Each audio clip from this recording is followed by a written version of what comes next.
Welcome to the Sportz Phenz Show.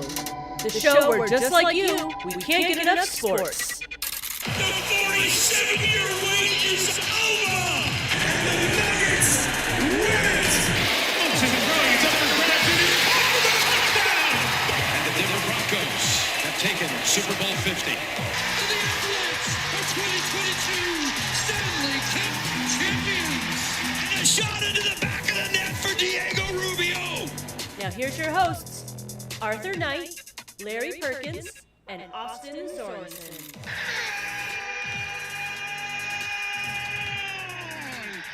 One nothing Rapids. They are champions. Yo. Welcome to the Sportz Phenz Show. I am Arthur Knight, and with me, as always, is Larry Perkins. What's going on, Larry? How you doing today, brother? I'm good. I can't complain. All right, that's what's up. So we're coming to you live from So High Cafe here at 4300 West Alameda, off the corner of, what is the corner, Vinny? Alameda and what? Stewart, bro. All right, Alameda and Stewart. All right, come on by and say what's up to Vinny. Going to get you some burn-ins, going to get you some ribs. He's got brisket going tonight. If y'all want to stop by, make sure you find him on Facebook, hit him up. Mostly catering style, so, you got to make sure the brother has what you're looking for. So give him a call. I always got what you're looking for. See, you heard the man. So come on by 4300 West Alameda, So High Cafe, featuring Viper Pit Barbecue. Tell them the Sportz Phenz sent you. All right, man. So we're right in the thick of getting ready for the Summer Olympics, Larry. And things are looking pretty good for the USA men's basketball team. How did you like the exhibition game? I dig it. I mean, they were down in the first half, and it looked like Canada was going to actually get them. I mean, it really did look like Canada was going to get all up in their chili butt. Yeah. It looks like it doesn't look like it. They did. The USA men's team came back with the help of Anthony Edwards coming off of the bench, and they pretty much handled them. I can't say that Team Canada didn't put up a really good fight, because they did. I mean, the score, they barely beat them. They really did barely beat them, but it was a warm. I actually seen the first half of it. It's getting to know you game. Mm-hmm. You know what I'm saying? Even though they probably won't get to know each other again. Mm-hmm.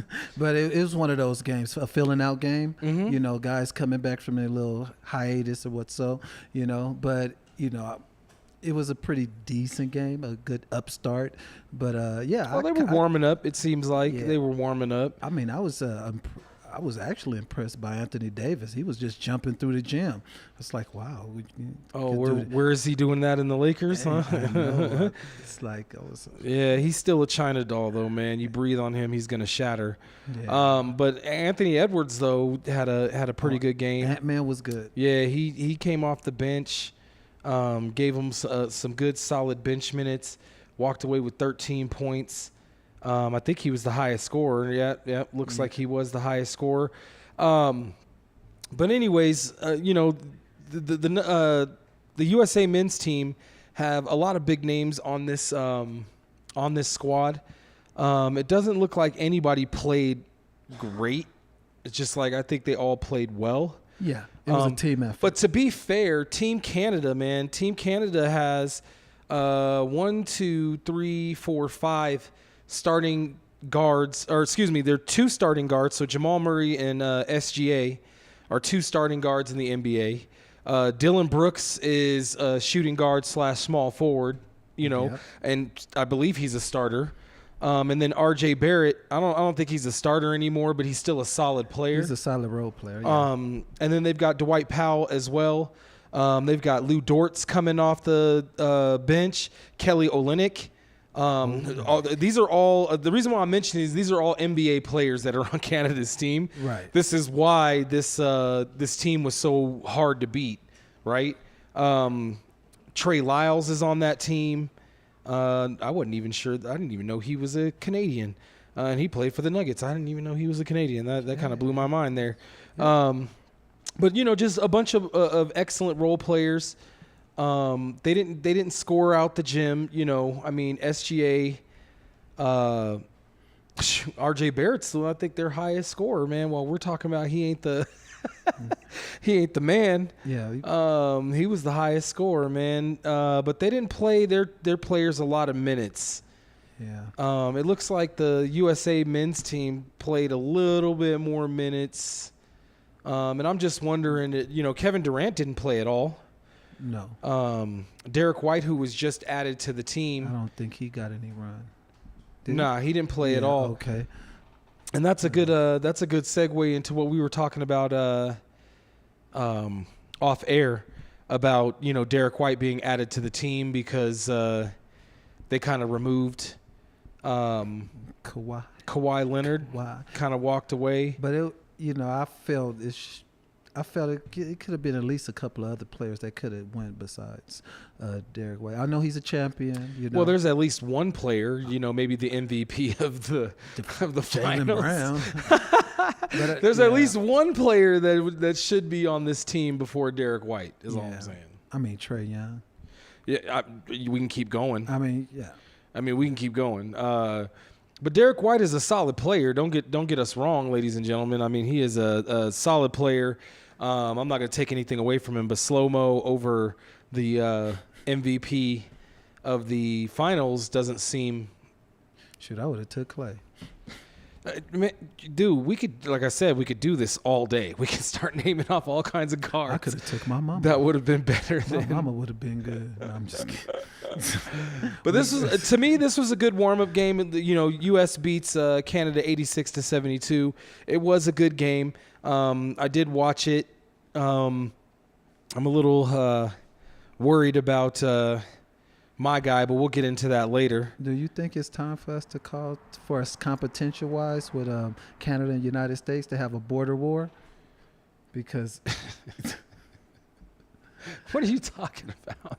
I'm saying, both teams. I think Team Canada is right there with. Right team now, we're so volatile in the U.S. right now, man. I wouldn't even mention war with anybody. I'm just saying. Oh well. No, I'm just messing. If we're talking a basketball war, we're talking a game. You know what I'm saying? I'm going out to war. I'm going to put it all on the line. I'm killing for my team. Okay. No, but okay. For me saying that, I just like the way that Team Canada, they have a lot of, great NBA role players. They do. Well, and some of them are starters. We just named them. Yeah. Like some of their team is starters. Dylan Brooks, SGA, Jamal Murray. I don't think Olynyk is a starter, but Lou Dortz, I believe, still plays for Oklahoma City. Yeah, he does. And I guess to a certain extent, most of their players are role players, but they're solid role players, man. And USA seems to me like they will just roll through this, but I hate saying that because, there's been a few times where it looked like they were going to roll through, and that didn't happen. And there's two teams out there that can upset them. By the way, yeah. Oh, there's several teams. Yeah, Serbia's one of them. That's one of them that I have. And Germany's another. The host team. Yeah. France. France is really good too. Yeah. France has got some NBA talent on their squad. Man, they got the unicorn. That's what I'm saying. They've got quality players. I'm not talking about you, Porzingis. But yeah, it's gonna be interesting. Is Porzingis on that team? He's not playing. Oh, I didn't think he was. No, he's not playing. I was like, well, plus he's not. Is he French? No. Where is he from? No, I think he's Serb. He's Croatian. All right, maybe they'll tell us in the chat if they know. Chat. The reason why I said the unicorn thing because I'm calling Wembanyama the unicorn instead of Porzingis. That's why. Okay. Yeah. Okay. Wembanyama. Say that twice, 3 times backwards. But no, they have a real good team, especially their front. I think they have the best front court in the Olympics. France, with Gobert and with Wembanyama, that front court, you're gonna be getting blocked. No, it's no fly zone. Yeah, man. That I didn't even think about that. Yeah. That's a lot to think about because that's going to be a lot to digest right there. That's a lot of length. I mean, the U.S. It's not like the U.S. is short. I mean, they do have Bam, Kevin Durant, Joel. They've got Joel. They've got Anthony Davis. So they've got some size. And Anthony Edwards isn't short. You know what I'm saying? He ain't the tallest guard, but he ain't short either. They've got some. Tyrese Halliburton is a good size guard / forward. The only one that's the two that are really small is Steph Curry and Drew Holiday. But Drew Holiday plays such stout defense, man. You could put him on basically your 1 through 3, and he can guard that. Right. Steph Curry can't guard anybody, but he can shoot. I'm just playing, Steph. I'm just playing. If I'm the coach of Team USA when we play France, I'm gonna say let's do it. Let's get this everything in deep. Let's get these 2 Eiffel Towers. Let's get them in foul trouble. You know, You just have to go straight into their chest. You man, have to but, because they're gonna block you though. But the thing is, just get and they don't foul. have. I think in international rules, and stop me when I'm wrong, or if I'm wrong, and somebody correct me if I'm wrong. I believe that there's no 3-second rule in international play, right? So they can basically stand in the paint. Let me look that up because I do want to know. How about the foul situation? Because I think you. Oh shit! I should know this. I'm an international follower. For real. No, but I don't think you. I don't. No. Let me look at it. No, I'm just kidding. But anyway, no, I'm not. But yeah, it's going to be very interesting. You know, I'm looking at all the seeding wise because we're in the bracket with Serbia and Puerto Rico. Right, you know right, and Serbia is huge. Right, they're huge too. Yeah, like I mean, I think Nikola Jokic is playing as their point guard. Like, yeah, he's 7 foot tall, my guy. Yeah, and Bojan Bogdanovic. That's their center. Right. That's their center, man. I'm like, man, like the basketball world has gotten worldly huge. Yeah. All right, so here's the difference between NBA and international rules, okay? And I know we're going off on a bit of a tangent here, but I'm enjoying this. So okay. All right, so NBA versus international rules. The length of game, the NBA, there are 4 12-minute periods. Overtime periods last 5 minutes. International, there are 4 10-minute periods. Overtime periods also last 5 minutes in international play. So it's actually a shorter game. It's a faster game, right? Right. The three-point line in the NBA, the three-point line has a radius of 7.2 meters or 6.7 meters in the corner. And in international, the three-point line has a radius of 6.75 meters, so it's closer. The three-point line is shorter. Okay. That's probably why the men's team dominates in international play because it's, that's an extra foot. Steph Curry is draining those all day. Right. He's shooting from the, when he's draining them from the half-court line. Anyway, all right. So personal, flagrant, and technical fouls in the NBA, the personal foul limit is 6. Technical fouls are not considered personal fouls. A player is ejected if he receives 2 technical fouls. There are also flagrant 1 and flagrant 2 fouls that can be called for unnecessary or excessive conduct or not having, it's not a basketball play, right? In international, the personal foul limit is 5. Okay, so 1 short. Technical fouls count toward the foul limit. Instead of flagrant 1 and flagrant 2 fouls, there are unsportsmanlike fouls, though they essentially cover the same type of contact. Okay. So non-basketball plays. Okay. Here's where it's really, really different, though. And I kind of knew this one already, but here's where it's really different is goaltending, okay? In the international play, you can actually touch the ball while it's over the rim. Right. But let me just read this how it's stated in the rules. In the NBA, players are not allowed to touch the ball when it is on a downward flight towards the rim. They are also not allowed to touch the ball when it is above the basket or above the rim and within the imaginary cylinder. And even though it's not imaginary, it's literally the basket is the cylinder. It can't be over the rim, right? Mm-hmm. All right, so Let's see. So in international play, players are not allowed to touch the ball when it is on a downward flight toward the rim, so that's still the same. However, they can touch the ball after it has hit the rim. Okay, so they can't swat it while it's over the rim, just like in the NBA, right? Okay. But once it hits the rim, if it's over the rim, It's fair game. It's fair game. Okay. And I think that is the hardest part of NBA players and their psyche and their mental part of the game. That's the hardest part.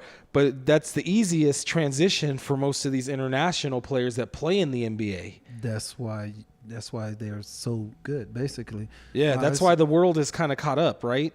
Right. But here's where we got it. In 3-second violation, players are not allowed to stand, or in the NBA, players are not allowed to stay in the lane for more than 3 seconds if they are not actively guarding an opponent. If a player violates the defensive 3-second rule, a technical foul is assessed, right? In international play, there is no defensive 3-second rule. Think about that, ladies and gentlemen, when we're talking about France, when we're talking about Serbia. Who else has a giant team? Germany. With Wagner. Yeah. Yeah. And the Wagner brothers, dude. Oh, brother. Those Wagner brothers are going to be a problem in this tournament, bruh. Yeah. I mean, one more than the other, but yet and still, like, the way they play together, you know what I mean? Because like, they have before. I mean, aren't they twins? They're twins, right? I believe so, yeah. Yeah, we'd have to look that up, but I believe they're obviously brothers, but I believe they're twins. Yeah. Let's see if there's any other rules. Nope, that's it. That's pretty much the rules that are different. So I was right. There is no 3-second rule, meaning most of these teams or these teams that have these 7-footers like Serbia and France and Germany and whatnot, all they have to do is basically plug the lane with their 7+ footers. Mm-hmm. And what are you going to do? And then they're taking the ball off the rim without even jumping. Wembanyama can take the ball off the rim without jumping an inch off the ground. Yeah. So, well, even those hook shots over a 7'3" person, Vinny, is not really going to – especially if you're 6'6". I'm just so intrigued of how it's going to go. You're going to – like the game we just seen against Canada and United States, it's going to be a low – all these games, especially when it comes to those, it's going to be low scoring. Well, they're going to have to get – they're honestly going to have to get physical with those teams, those bigger teams. The U.S. men's team is. And they're going to have to get real physical, go right into the chest of these players. That's exactly what I was saying. Yeah. If I'm the coach of Team USA, I'm just doing it. You know what I'm saying? Yeah, you got to go right into the chest of them. And you've got 5 fouls. We can do it, too. We can do it. Embiid fouled a lot in yesterday's game, man. He was hacking everybody, bruh. He looked like he didn't even want to play, to be honest with you, and why he's starting, I don't know, because I would start AD over him. I know I'm going to get a little bit of flack on that. You wanted to say that. Huh? I said, you wanted to say that. I said it. If I didn't want to say it, I wouldn't have said it. I stand on it. All right, I said what I said. Yeah, darn it. God darn it. But the Nuggets, the Nuggets, the USA men's team, I have the Nuggets on the brain all the time. You love the Nuggets. I do. I do. I like Nuggets, too, when I go to McDonald's. You stupid. That is the dumbest joke. Give me, that's not even good. Give me a 10 piece. Mark's going to stab you in your lung. Give me a 10 piece. Oh, that's better than the fake show, my friend. Shit, that's better than the fake show. But let's talk about the real show, though. Oh. Let's see. You had a couple stories on who the 12 biggest athletes to watch in Paris in 2024. I know, and it was a few Americans. So let's talk about it. It was a few Americans, but most of these guys, their names is just the majority is French born. But the one I'm Sha'Carri Richardson. I love her. Man, she in many different ways. I love that woman. I know you do. No, but a lot of people would consider her somewhat of a diva. But the thing is, man, she got it, bro.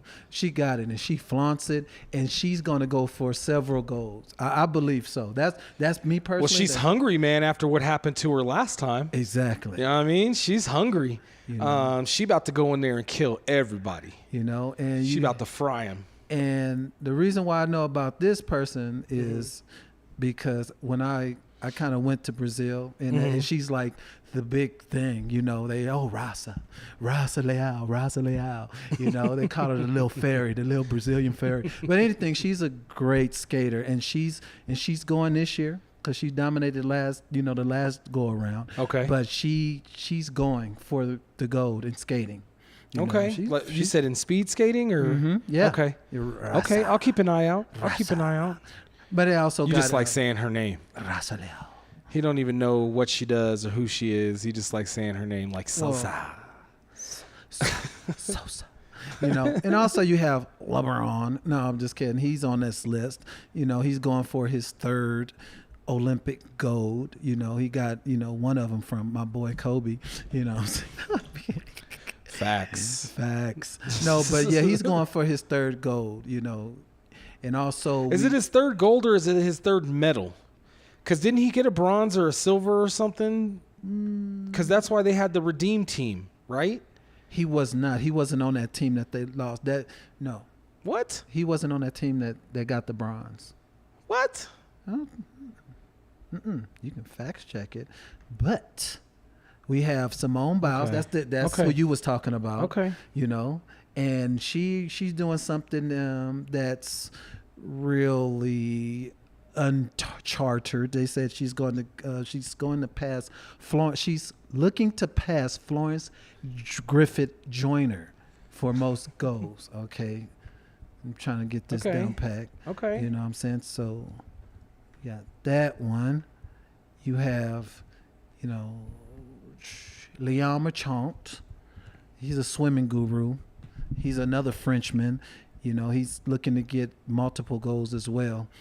And those the main ones that I know. And then Mr. Duplantis. Duplantis is a pole vaulter. He's a Swedish pole vaulter, and he's looking to do his thing. So you have a lot of others. Clarice. Okay. You bet. Most of these people, are French. So it's going to be, during these 2024 Olympics, you're going to see a lot of French-born athletes on their road to redemption. That's all you're going to hear. Just not to interrupt you really quick, though, 2004 U.S. men's Olympic basketball team that won bronze, Allen Iverson, Stephon Marbury, Dwayne Wade, Carlos Boozer, Carmelo Anthony, LeBron James. So he was on that bronze team. Yes. Along with Tim Duncan, Richard Jefferson, Sean Marion, who had the ugliest jump shot ever. Okafor was on that team. Yeah. That's pitiful. Odom was on that team. Did I already say Tim Duncan? Yep. Stoudemire was on that team. All won bronze. Okay, so we just talking about gold. Yeah. So I think this is his third medal, period.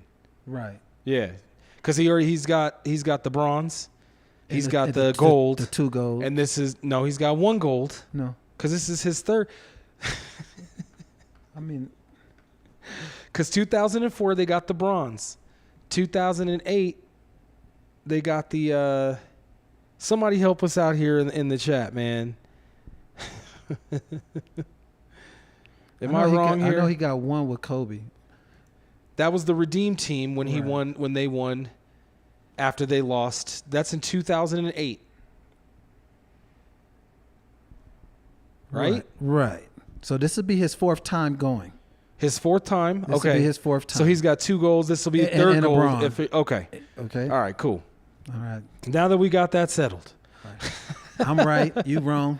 I'm right. All right. I'm like, I don't think he's gotten 2 golds, but that's right. There was, what is it, 2012? 2012. 2012 when they won? Yeah, okay. Oh, no. I take that back. He did. It was 2012 and it was 2016 because Kobe has 2. Kobe has 2 medals. Okay. Yeah. All right, cool. All right, now that we fact-checked that, let's move on. So, who else? Who I want to see, though, is the comeback. The only two that I want to see coming out of this is Simone Biles and Sha'Carri Richardson. Everybody else, except for the men's basketball and the women's basketball team, could take a long walk off a short cliff for me. I'll watch it. But those are the three that for me, and I'm not a big fan of Summer Olympics, especially now that you told me breakdancing is a part of it, and they add in golf and all kinds of stuff. It's just like, man, shoot, what's next, huh? Man, like anyway, let me bite my tongue. But I'm not a big fan of. I don't care about LeBron James getting an extra gold medal. I'm not. I do want the men's NBA team to win, though, so that we can reassert our dominance in the sport. You know what I'm saying?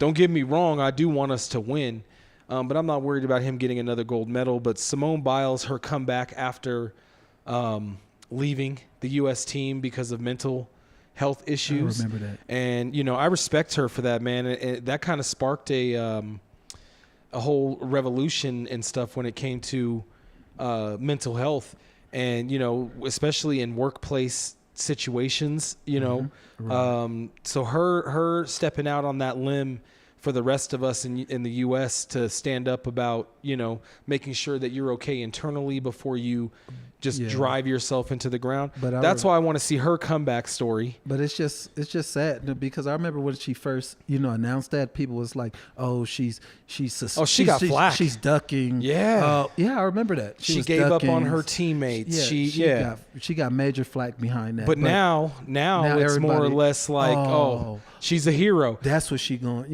Yeah, but I wasn't one of those people that was like, oh, she shouldn't have given up. The fact of the matter is that mental health is a real thing, man. It's a real thing. And all of these people who try to say like it isn't, they're full of crap, man. And she's bouncing back, man. And then Sha'Carri Richardson, after, being kicked out of the Olympics for quote unquote perform enhancing drugs, right. But it was weed. I was like, I've never heard of weed being considered a performance-enhancing drug. Right. Like, that usually leads you to the refrigerator for some snacks. That's a different Olympics. Yeah, that's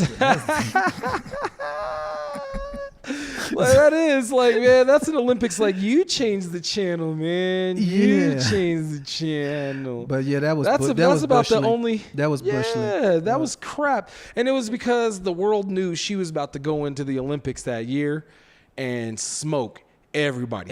Just like she's about to do this year. I feel sorry. Yeah, I feel sorry for the other sprinters. You know what I'm saying? But she's still young. But boy, her legs. When I watch my youngest daughter is a sprinter as well. Right. And so there'll be times where we're sitting down, we're just watching her race, and I'm just watching her form, et cetera, man. And there's times where you watch her, and it literally looks like that woman is floating. Yeah. Like her legs are not really touching the ground. That's exactly what I was about to say.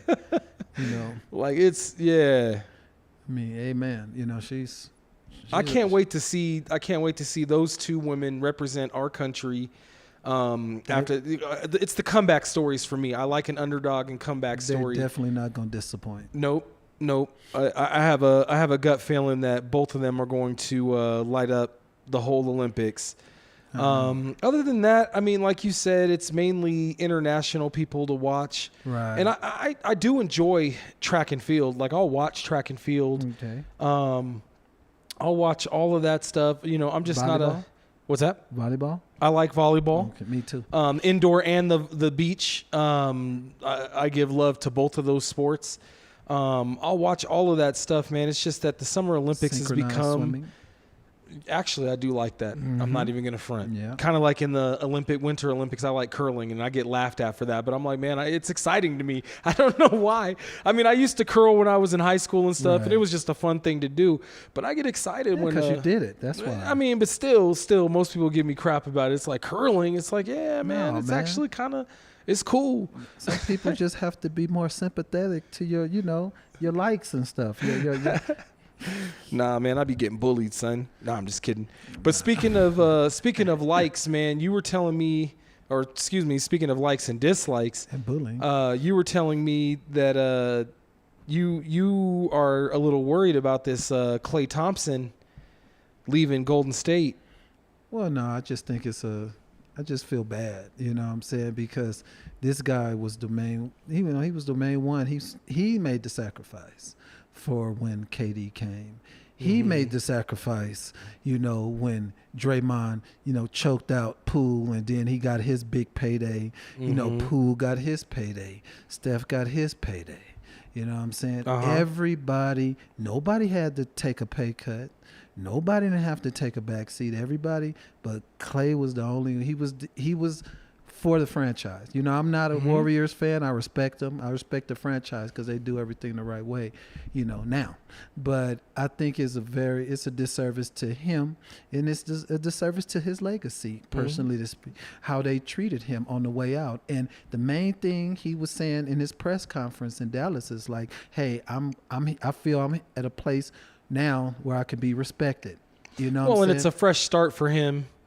He's stepping out from under, a shadow, but he's still stepping right into two other shadows. So that's where I don't understand his logic.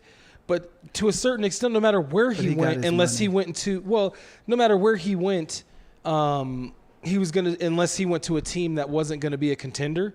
Right. They was talking Orlando.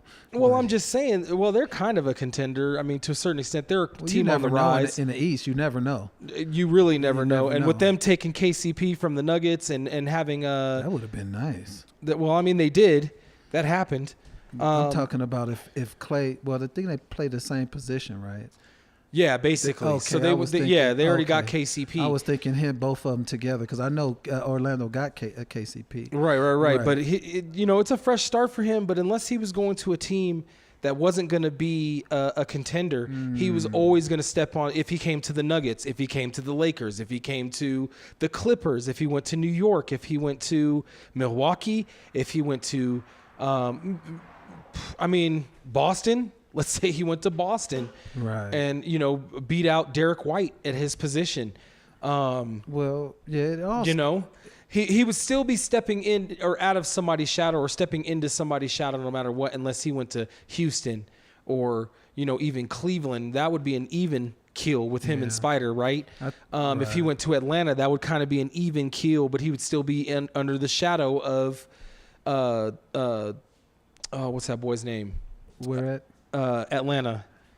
You talking about Trae Young? Trae Young, thank you. Because I think DeJounte Murray, I think he got traded. He did get traded to the Pels, right? Yeah, he did get traded to the Pels. Okay, but Thompson going to the Mavs was a lot of people say it's a no-brainer, but I don't see it. I do see the fact that he's going to step onto the Mavs and be the same role that he was at GSW is my point. So that's true. That's true. To me, I didn't see the point of him except for the money, right? Which he should have gotten from Golden State a long time ago. I agree with you on that. It was personal. And they didn't offer him what they should have. He's not going to say it, but I'm pretty sure he felt betrayed. But the thing is, he was in so many trade rumors during the trade deadline last year. Nobody didn't come to his. Steph didn't, and that says a lot. People don't realize that says a lot. If they like whatever, that's your backcourt. But that's a splash brother. You know what I'm saying? It's not like whatever. You go in the front office and say, if he go, I'll go. This whole splash thing is to a certain extent. I mean, he has had extensive surgeries. Yeah, like he's had an extensive injury, and he has not been the Klay of the Splash Brothers in about 4 years. But at minimum. At minimum, he hasn't. But they still should have given him his bag just based off of the loyalty that he gave them.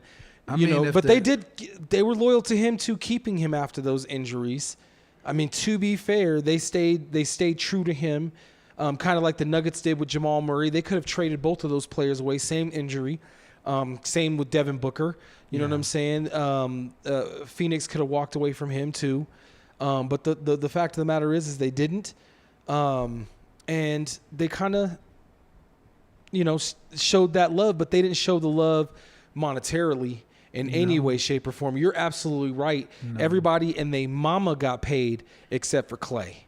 I mean, Steph, he felt a kind of way because I remember when they traded Jordan Poole to Washington Wizards, for KCP, for CP3. You know what I'm saying? He's like, well, I'm gonna miss him. We should. What could have been? It could have been 3. I remember he said it could have been 3 Splash Brothers. Because he could, but Yeah, but Jordan Poole got a different kind of splash.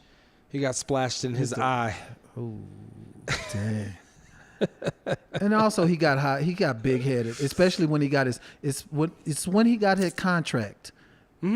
He got. And then it's kind of like with the Nuggets with Bones.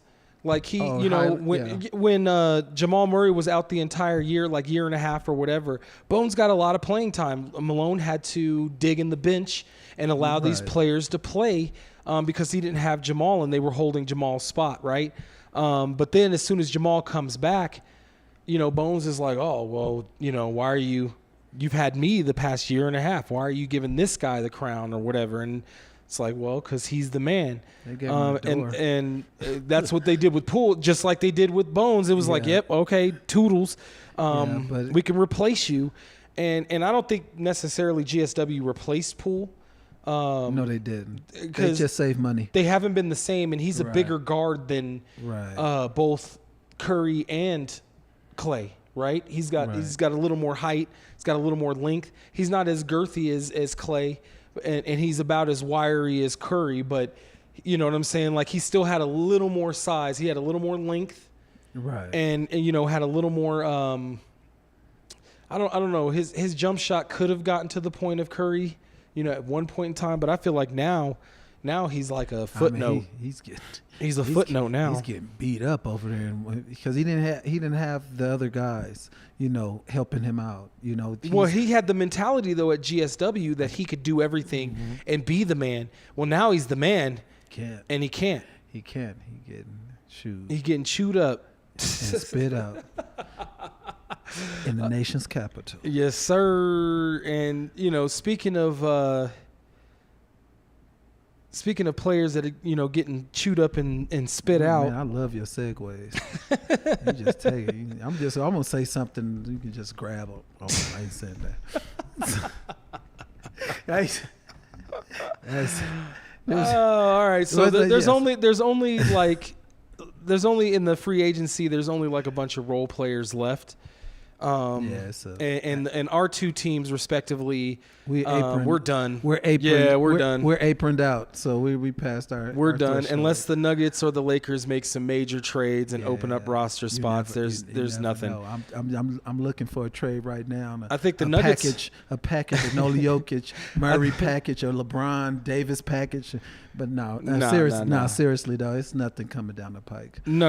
unless the Nuggets or the Lakers make a blockbuster trade, there's nothing going to happen.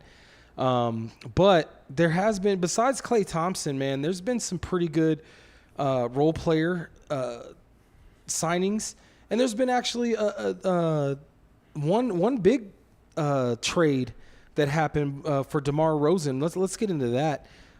He's headed to Sacktown in that trade from the Bulls to the Kings. That's a pretty good. That's good for Sacktown, man. They need him. They needed that. They needed because now they've got Fox. They let go Barnes, right? Harrison Barnes. Right. Okay, yeah, but they're gonna be potent. Dude, they've been pretty good. I mean, they took a step back last year. Don't get me wrong, because the year before. They were really, really good, and they were actually pushing teams to their limit. Last year, they kind of got ran out pretty early, and I just think they was feeling themselves just a little too much. On top of that, they just don't have the experience. They didn't have the size. Well, they got a vet now. But now they have DeMar DeRozan, who has been there before. He not been there before, but he's been in the league for a long time. He's a big guard. You know what I'm saying? So that's going to take a lot of pressure off of Fox. He's a professional scorer. I know He is, but he let also me- plays defense. That's why San Antonio drafted him. He's a defensive specialist, man. A lot of people forget that about him, because he does score, but the man can D you up. That was his claim to fame coming in. You can't go to San Antonio unless you're 6'7" or taller and not be a defensive-minded player. That's how they draft. That's how Pop is drafted for 20, 30 years. Even the players that are above 6'7" are drafted for their role as a defensive player, like the Admiral. Manu. Yeah, like all of these players, even Parker was a stout. He wasn't a good on-ball one-on-one defender, but he played well within the team structure of a defensive scheme. That's the only reason you're getting drafted by San Antonio. Exactly. It fit their system. And he was drafted by San Antonio is my point. So them getting that at Sacramento is going to probably uplift Sacramento and skip them up a year. Because I was thinking maybe they might make it to the second round next year. They might make it that second round. But now with him, they're going to be tough. They're going to be Western Conference contenders. They're going to be tough, man. They're going to be tough to get out. DeMar DeRozan can shut down your 1 through 3, maybe even your 4. And they already had Sabonis. They already have Fox. So now you have 2 offensive-minded guards, right? But one of them can play both two-way in DeMar DeRozan, because Fox is similar to like Curry or any other, guard like that. He can guard, but he's not good one-on-one. Right. But he'll be able to guard within the scheme of the defense. Okay. But having DeMar DeRozan really shores up their front court, and I mean, they're going to be tough, man. Let's see what's another one. What's a pickup that stands out to you? For me, it was. I mean, we good or bad? Because good or bad, it doesn't matter to me. Okay. Well, I mean, there is that Buddy Hield trade going to Golden State. That was good. I was thinking about the. What was his name? A lot of people have been saying that's the new Splash Brother, though. I think that's a bridge too far, but there has been people saying that there's going to be that he's the new Splash Brother. But I'm sorry, I didn't mean to interrupt you. Who did you? No, I was thinking about the center that went to the Washington Wizards. That was a good pickup. I thought the Lakers was going to go for either him. The center that went to Washington. Hold on, I'll find it. Yeah. I'll find it. Okay, yeah. Well, the Lakers tried to get him, but they was waiting on Clay, and Clay went to Dallas and they lost out. They missed out on him. Where did he play last? It's just leaving my mind right now. I'm trying to, but that one, the Oklahoma City trade, I liked. You said he signed to where now? The Washington Wizards. They signed him. Valanciunas. Valanciunas. Yeah, he was with he's with New Orleans. New Orleans, yeah. Or how, as they say in Louisiana, Nolans. Yeah, but he the Lakers, because the Lakers had the man. There's still a few good centers out there, man. But the thing is like we said before we started this segment, man, the Nuggets and the we can't. We Nuggets and the Lakers are done. We have to trade a couple of people. Stick a fork in them. They are done. In order for us to make any kind of moves now, we have to trade players to make space. And then, they also Golden State traded to get Kyle Anderson too. So they did get some size, like when they traded for Buddy Hield. He's not a big guard. He's got good girth and he can shoot. We all know he can shoot. No defense. He fit right in. That's facts. That is facts. He fit right in. But then they have Kyle Anderson for that defense, though, because Kyle Anderson does play some good defense. He just sucks on the offensive. That was a major pickup by Golden State. Yeah. Yeah, a trade that Minnesota gonna regret, but there was a cash saving, so.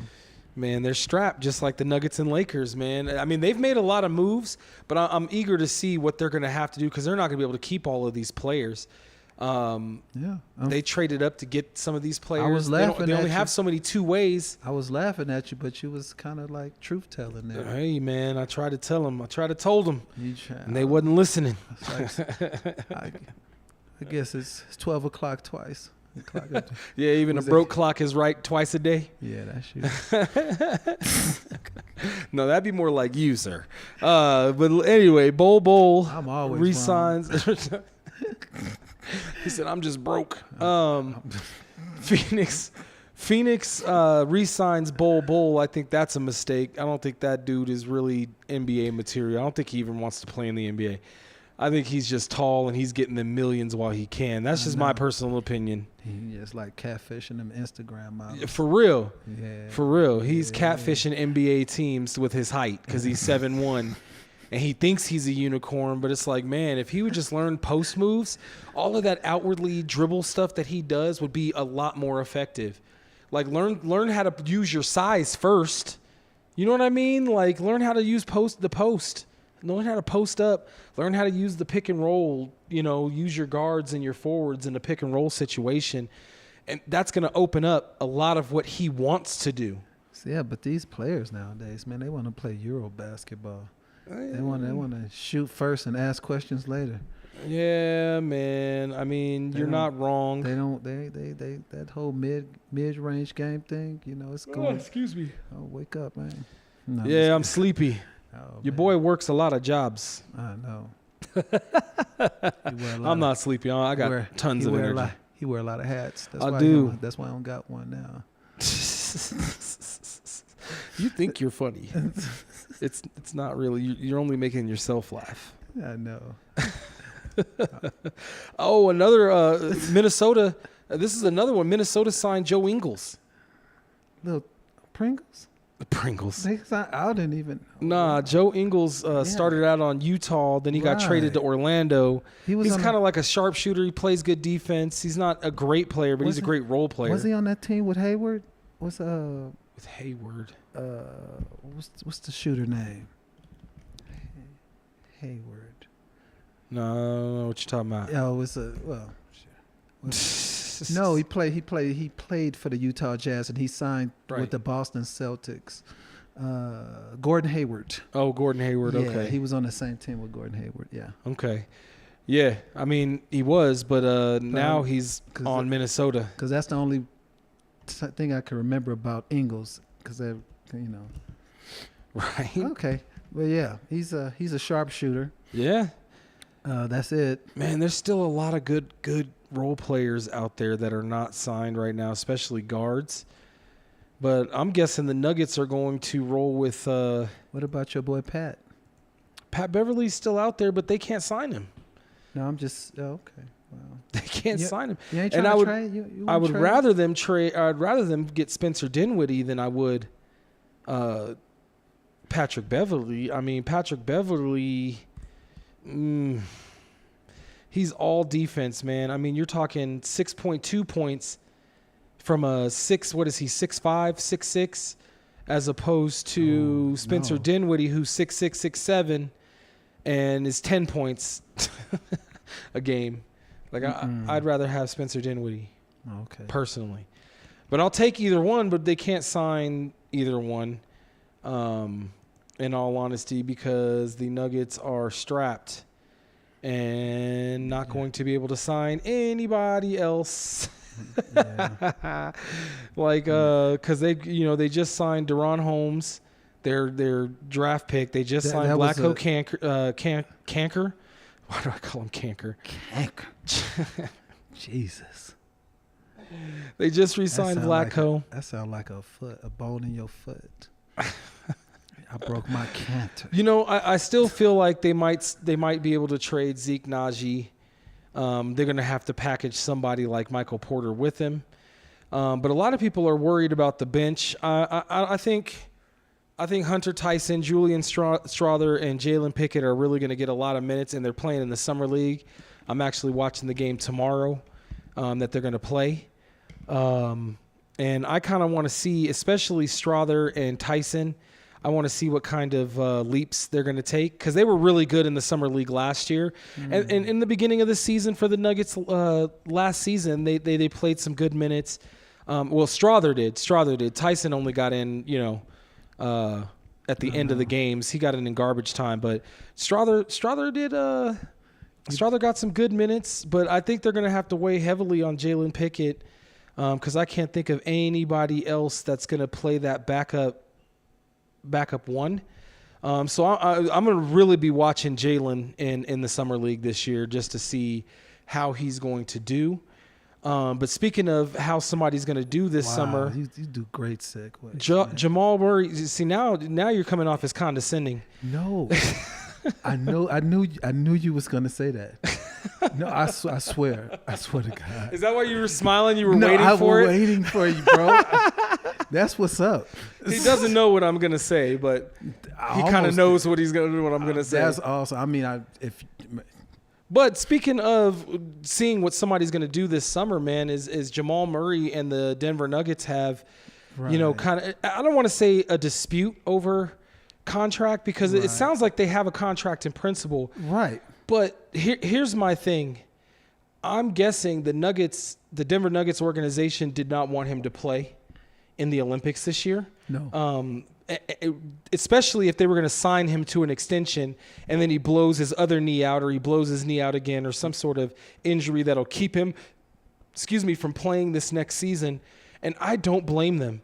I would wait too. If I was as a business mind, I would have waited, and he could be insulted all he wants. I don't think so. That's what I'm saying. I think both sides. It's like we cool. I don't even think. I don't know. The comment he made yesterday when he was asked about his negotiations with the Nuggets, he was like, I'm not thinking about that right now. I'm playing for Canadian football or for playing for Canada. And it wasn't what he said, it was how he said it. And, I love Jamal Murray. I don't want to see him go anywhere, and I want to make sure that's said. But to me, in my mind, that sounded like they insulted him a little bit. Because there was a contract. It was reported by Woj, or was it Woj, Shams or Woj, or one of them fools that it was something already that they had already inked it. Right, it was put to the side, and I think that happened the minute that Jamal Murray decided he was going to play for Team Canada, and the Denver Nuggets organization was like, okay, well, if you're going to play, then we're not going to sign this contract until you're done playing, and we see how. There's also been statements or reports out there that in his contract, the Nuggets were putting in kind of like who's that? The quarterback for Arizona. Why can't I think of his name? Kyler Murray. You know how his contract that they signed, that he had to do certain practices, certain workouts and stuff like that to get him bigger and whatever the case may be. Right. Apparently, there's stuff like that. There's stipulations in Jamal Murray's contract, his extension as well.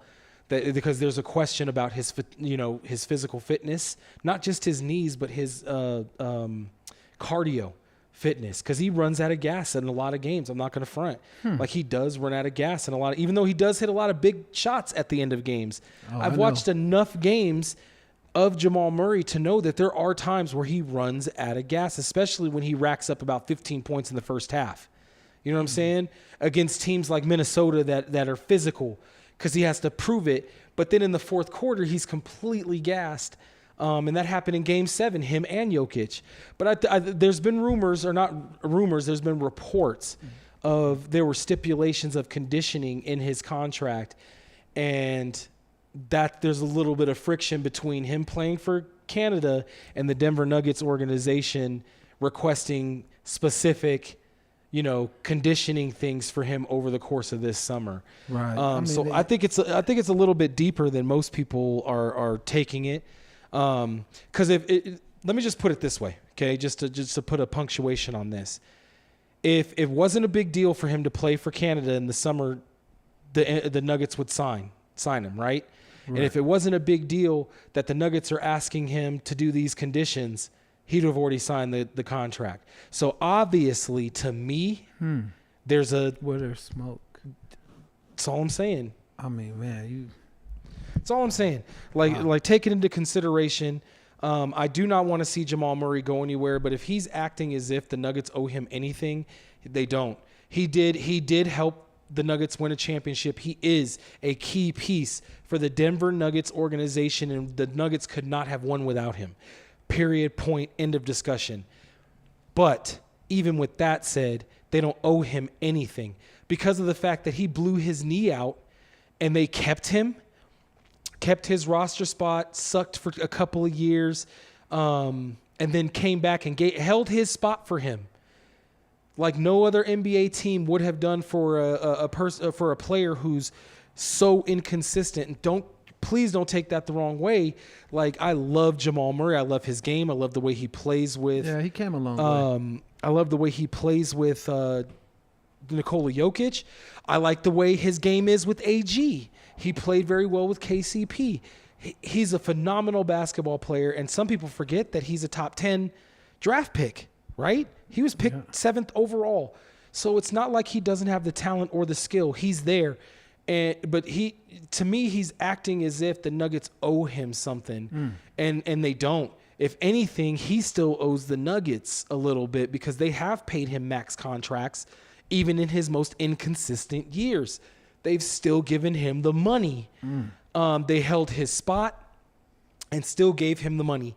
So to me, Jamal Murray just needs to take a small piece of humble pie, just a small piece. Damn. The Denver Nuggets probably could take a slice of humble pie too, but in the situation that they're in, they honestly cannot risk signing him to that max contract and then he blows his other knee out or he blows his knee out again playing for Canada overseas. Because if they do, they're hamstringed.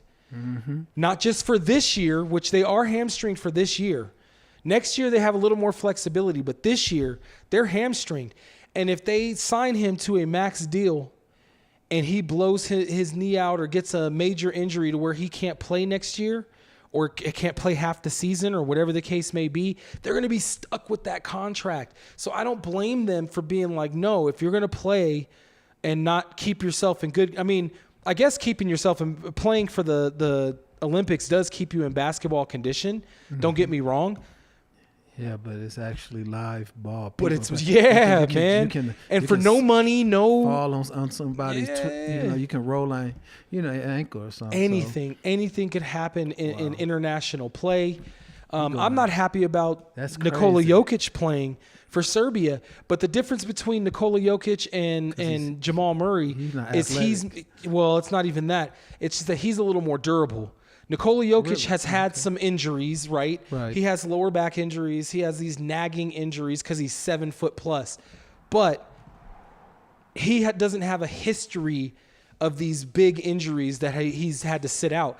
He's had like 1 or 2 games to where he's had to sit out like that for a small injury.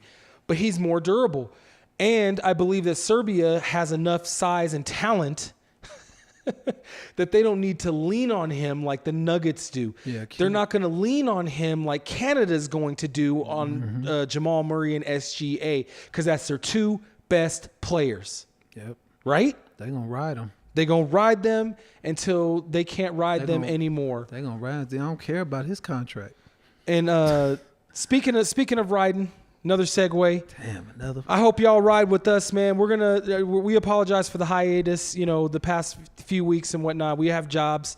We love y'all though, and we appreciate y'all staying with us. Starting not next week Sunday, but the Sunday after that. Let me give you a date here. 21st. Is it the 21st? My guy. Yeah. My guy. So the 21st, starting the 21st, we will be live on Sundays at 10 a.m. Same place. Same channel, but we will be live on Sunday at 10 a.m. here at Sohai Cafe. And speaking of Sohai Cafe, stop on by at 4300 West Alameda and talk to Vinny. See if you can get you some burn-ins, some wings, some ribs. And don't forget I forgot to mention at the top of the show, but do not forget because the mac and cheese is slamming. So make sure you get some of that home-style mac and cheese. He's got hot links, which is Larry's favorite, with ranch, which is disgusting, but we won't talk about that because we're out of time. But just go put him on blast at the last second. Come on, Vinny, hit me one of those. I think you're all good. Yeah, thank you. Thank you. All right, but come on down, 4300 West Alameda, Sohai Cafe, featuring Viper Pit Barbecue. Tell them that the Sportz Phenz sent you. And that's going to do it for us this week, and we will see y'all on the 21st at 10 a.m. live. And otherwise, man, you guys just enjoy the rest of your week. Get ready for Summer League. And before you know it, the NFL is coming, and we are going to tap into that on our next show on the 21st. Cole will be back. We are going to talk NFL. So make sure you guys are here live July 21st at 10 a.m. Yeah, that's my boy Mark. He knows all about it. All right, man. We are going to see y'all on the 21st. Thank you for watching, and that is our show for us. Thank you on behalf of everybody on the show that makes it happen, man. We appreciate you, and much love. Peace. Thank you.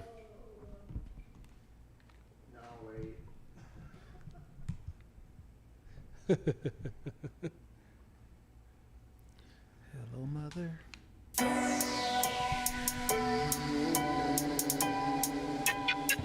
See, that's what happens when we don't have continuity, right? Hey, you know what?